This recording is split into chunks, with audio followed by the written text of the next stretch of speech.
Hello, আসসালামু আলাইকুম। সবাই কেমন আছেন? আশা করি ভালো আছেন। আমি একজন ওমান প্রবাসী।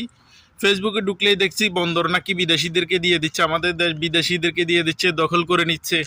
আচ্ছা, আমি একটা বিষয় বলতে চাই। আমরা প্রবাসী, আমি যেই দেশে আছি এই দেশে ওমানে এই দেশের নাগরিক আছে প্রায় 20 লক্ষ। এর চেয়ে ডাবল আছে যে বাইরের দেশের মানুষ যারা আছে তারা আছে।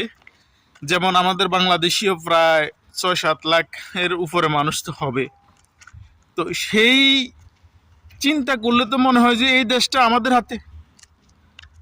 আমরা নিয়ে নিছি বাইরের দেশের পাকিস্তান, ইন্ডিয়া, বাংলাদেশ মিলাই যদি আপনি হিসাব করে তাহলে এই দেশের যে জনগণ আছে জনগণ থেকে বেশি আছে আপনার বাইরের দেশের মানুষ।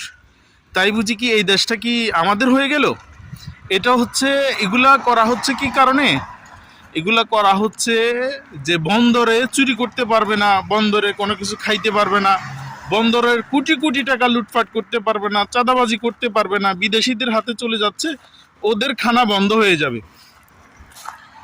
আর বন্দর যে ডক্টর ইউনূস দিয়েছে এই জন্য আমি কিন্তু অনেক খুশি। খুশি কারণ হলো বন্দরটা এখন নিরাপদ থাকবে। যেমন আপনারা দেখেন রমজানে জিনিসপত্রের দাম বেড়ে যায়। কেন বেড়ে যায়? অনেক জায়গায় তো এই সরকারে মনে করেন আপনার এই সরকারি যে কর্মকর্তা বা এমপি মন্ত্রীরা আছে তারা একটা সিন্ডিকেট তৈরি করে, সবাই মিলে তাদেরকে নিয়ে একটা সিন্ডিকেট তৈরি করে। সিন্ডিকেটটা হচ্ছে আপনার, যেমন রমজান আসে, রমজানের পণ্যর দাম অনেক বেড়ে যায়। কেন? কারণ হচ্ছে বন্দরে আপনার যে জাহাজগুলো আসে এই জাহাজগুলোরে ওইখানে আটকায় রাখে। 1 সপ্তাহ 2 সপ্তাহ কোনো মাল খালাস করে না।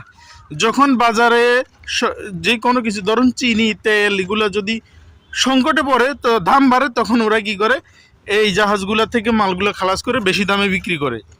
এখন যদি 24 ঘন্টার ভিতরে আপনার কন্টেনার আপনি রিলিজ করতে হবে, আপনি নিয়ে যেতে হবে, তখন তো ওরা ধরা এতগুলা মাল নিয়ে কি করবে?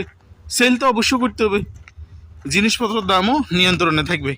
এই জন্য চোরের খুনি যারা আছে, চোর যারা কোটি কোটি টাকা লুটপাট করতে পারবে না, যারা করতে চাইতেছে তারাই আবেদন করতেছে, তারাই মানে ভয় পাইতেছে এই বন্দর বিদেশিদের হাতে দিয়ে দিছে। দুবাইতে এত সুন্দর সুন্দর এত বড় বড় বিল্ডিং হয়েছে, সাগরে সমুদ্র সৈকতে এত বড় বড় বিল্ডিং হয়েছে। তারপরে আপনার এই যে বড় বড় বিল্ডিং বা অনেক সুন্দর সুন্দর ইয়ে হয়েছে, এগুলো কি সবাই দুবাইয়ের মানুষই করছে? এগুলো তো বিদেশি সংস্থা তারাই করছে, তারাই উন্নত করছে, তারা বিনিয়োগ করছে। তো আমাদের দেশে করলে ক্ষতি কি? এটা নিয়ে মাতামাতি করার কি আছে? তোমরা বন্দর নিয়ে গেছে, দেশ নিয়ে গেছে, আমরা সারা বিশ্বে যাই আমরা কাজ করতেছি না? আমরা প্রবাসীরা কাজ করতেছি না?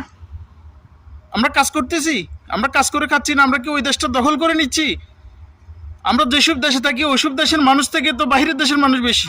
তাহলে ওই দেশগুলোকে ওরা নিয়ে নিছে? এসবগুলো হলো ফালতু কথা।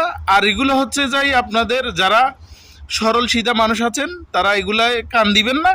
প্রবাসী যারা আছে, আমরা ডক্টর ইউনূসের সাথে আছি। উনি যেভাবে দেশকে আগায় নিয়ে যাচ্ছে এভাবে নিয়ে যাক। আমরা দোয়া করি আল্লাহর কাছে, ওনার হায়াত দান যাতে আল্লাহ আরও বাড়াই দেয়। উনি যেন এরকম ভালো ভালো কাজ আরও করতে পারে। যারা চোর, বাটফার, কোটি কোটি টাকা লুট করে, যারা মানুষের হক মেরে খায়, তাদেরকে আল্লাহ শাস্তা করবেই। এরকম লোকের হাতেই শাস্তা করবে। তো ওকে, সবাই ভালো থাকবেন, সুস্থ থাকবেন। আল্লাহ হাফেজ, আসসালামু আলাইকুম।